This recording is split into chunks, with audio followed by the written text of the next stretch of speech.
بسم اللہ الرحمن الرحیم۔ السلام علیکم۔ نئی ویڈیو کے ساتھ حاضر خدمت ہوں۔ آج کی ویڈیو کا موضوع ہے مولانا طارق جمیل کے لیٹسٹ کارنامے جو اس وقت سامنے آئے ہیں، آپ کے سامنے رکھنے ضروری ہیں۔ مشہور و معروف اداکارہ ایان علی نے کچھ انکشافات کیے ہیں۔ مشہور و معروف اداکارہ ایان علی نے طارق جمیل صاحب کے بارے میں انکشافات کیے ہیں۔ وہ کہتی ہیں میں ایئرپورٹ کے انتہائی سیکیورٹی کے ایریے میں کھڑی تھی تو اس وقت ایک شخص داڑھی رکھے ہوئے میری طرف دیکھ رہا تھا۔ پھر اس نے مجھے اشارہ کیا۔ میں نے کہا یار یہ کون ہے؟ اب سیکیورٹی والے میرے پاس کسی کو نہیں لانا چاہ رہے تھے، تو میں نے اس شخص کی طرف دیکھا تو وہ پھر میری طرف دیکھنے لگا۔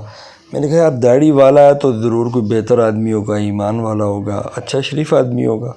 تو میں نے سیکیورٹی والوں کو کہا اس کو آنے دیں، مجھ سے بات کرنے دیں۔ وہ قریب آیا، اس نے کہا السلام علیکم جی، میں طارق جمیل صاحب، مولانا طارق جمیل صاحب کا سیکرٹری ہوں، اور بہت خوش ہوئی آپ کو دیکھ کر، لیکن ہم بہت دکھی ہیں آپ کے حوالے سے کہ آپ کے ساتھ بڑی زیادتی ہو رہی ہے، اور مولانا صاحب آپ کے لیے بہت زیادہ دعاگو ہیں۔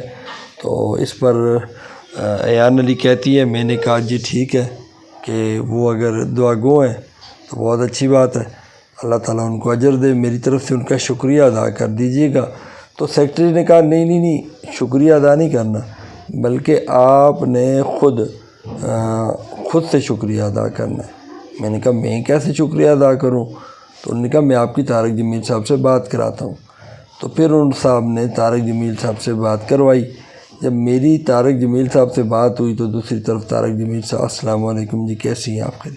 میں نے کہا جی اللہ کا شکر، میں آپ کے لیے دعاگو ہوں، اور اس وقت میں حرم شریف میں آیا ہوا ہوں تو یہاں بھی آپ کے لیے دعاگو ہوں۔ تو میں نے کہا جی ایک تو آپ کا بہت شکریہ، آپ میرے لیے دعاگو ہیں، میرے لیے افسوس کر رہے ہیں، لیکن اسی کے ساتھ آپ سے گزارش ہے کہ کیونکہ آپ حرم میں ہیں تو میرے لیے مزید دعا فرمائیے۔ انہوں نے کہا جی بالکل میں دعا فرماؤں گا، اور اس کے ساتھ یہ بھی کہ طارق جمیل صاحب نے کہا جی آپ فی الفور مجھ سے ملاقات کریں۔ میں نے کہا جی ضرور انشاءاللہ کبھی نہ کبھی آپ سے ضرور ملاقات ہوگی۔ تو فرمایا نہیں میں آج واپس آ رہا ہوں، آپ مجھ سے کل ہی ملاقات کریں۔ تو آپ کہاں ہوں گی؟ میں نے کہا جی بات ہے یار، میں ملنا ہی نہیں ہے، یہ صاحب زور سے مل رہے ہیں۔ میں نے کہا جی میں کراچی میں ہوں، ابھی کراچی کی فلائٹ ہے اور میں کراچی جا رہی ہوں۔ طارق جمیل صاحب نے کہا کوئی بات نہیں، کل پھر ہم کراچی مل لیتے ہیں، وہاں بھی ملاقات کرتے ہیں۔ تو اب وہ جو ان کے سیکرٹری صاحب ہیں انہوں نے کہا جی آپ مل لیں۔ تو طارق جمیل صاحب نے سیکرٹری سے کہا جی آپ ان کا نمبر لیں فل فور اور مجھ سے رابطہ کریں۔ اب جب میں نے دیکھا یہ جان نہیں چھوڑ رہے تو میں نے اپنے سیکرٹری کا نمبر طارق جمیل صاحب کے سیکرٹری کو دے دیا۔ اب دوسرے دن مجھے کالیں آنے شروع ہو گئیں کہ طارق جمیل صاحب کراچی آنا چاہ رہے ہیں، تو آپ بتائیے کب، کہاں، کیسے ملیں گی؟ آپ اندازہ کر لیجئے اتنے بڑے عالم دین ایک ماڈل کے پیچھے کراچی جانے کے لیے تیار تھے۔ اب ایان علی کہتی ہے میں بڑی پریشان ہوئی ہوں، میں نے پھر یہ فیصلہ کیا ہے کہ اب مولانا سے جان چھڑانے کا کوئی نسخہ ہاتھ نہیں آ رہا، کیا کروں؟ تو پھر میں نے یہی فیصلہ کیا کہ ان کو ٹرکاؤ۔ اب جب ان کا سیکرٹری کال کرے میرے سیکرٹری کو تو میرا سیکرٹری کہے جی میڈم بزی ہیں، میڈم ادھر ہے، میڈم ادھر ہے۔ اب میں سمجھتی رہی کہ میری ٹالا مٹولی سے یہ لوگ سمجھ جائیں گے کہ بھائی یہ نہیں ملنا چاہتی، لیکن نہیں جی، وہ پھر بضد تھے کہ نہیں آپ مولانا صاحب سے بات کروائیں ان کی، یہ وہ۔ تو میں نے سیکرٹری سے کہا میری بات کسی صورت نہیں کرانی۔ تا آدھے 2 دن وہ کالیں کرتے رہے اور میرا سیکرٹری ہی انہیں ڈیل کرتا رہا اور انہیں جھنڈی کراتا رہا، گولی کراتا رہا کہ بھئی وہ ایان علی بزی ہیں، وہ مصروف ہیں، وہ آپ سے نہیں مل سکتی، وغیرہ وغیرہ۔ تو یہ ایک نئی سٹوری سامنے آئی۔ اب مختلف یہ ہیراسمنٹ کی سٹوری ہے طارق جمیل صاحب کی کہ ایک ایان علی کے پیچھے وہ وہاں جانا۔ آپ کو پتہ ہے وینا ملک کے لیے وہ کھڑے رہے، پھر انہوں نے مہک ملک کے ساتھ شیک ہینڈ، اور ساری کہانیاں آپ کے سامنے ہیں۔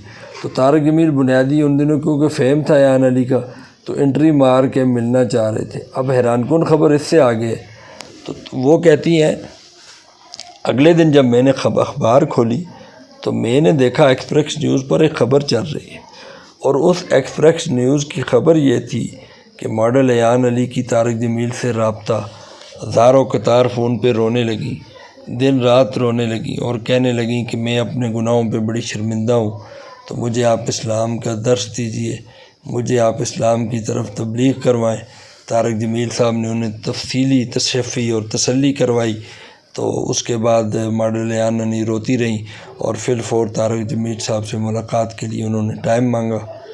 اب جب کہتی ہیں میں نے یہ خبر پڑھی تو میرے حواس قطع ہو گئے کہ بتائیے میں کب روئی ہوں، میں نے کب ان سے کہا کہ آپ مجھے اسلام کا راستہ دکھائیں اور یہ اور اس کے بعد تو کہتی ہے میرا میٹر ہی شارٹ ہو گیا۔ میں نے کہا بھئی اب تو ملنا ہی نہیں ہے اس طارق جمیل سے کبھی بھی، کیسا جھوٹا آدمی ہے، کیا کیا جھوٹی باتیں کرتا ہے، یہ عالم دین ہے۔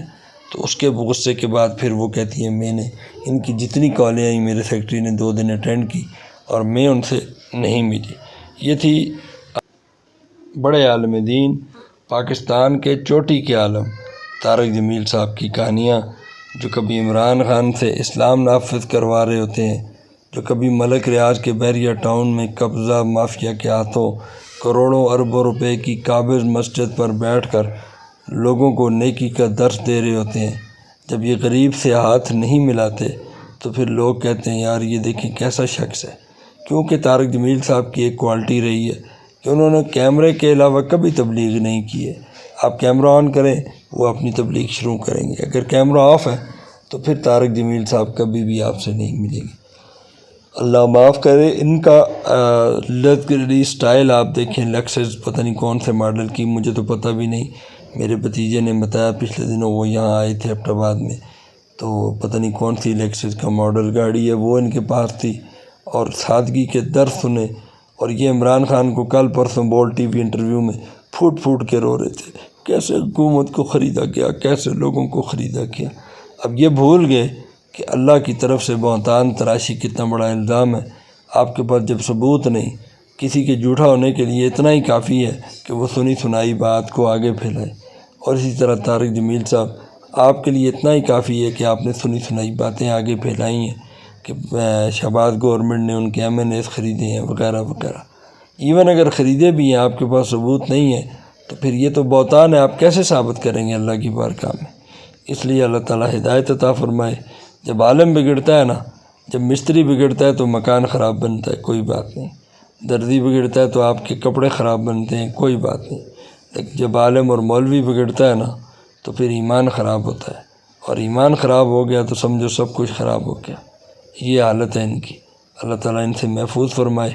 اب طارق جمیل کی مزید سٹوریاں آتی جائیں گی تو میں آپ کے سامنے رکھتا جاؤں گا، کیونکہ میرا مشن طارق جمیل جیسے لوگوں کو بالکل ایکسپوز کرنا ہے اور ان جیسے لوگوں سے معاشرے کو بچانا ہے۔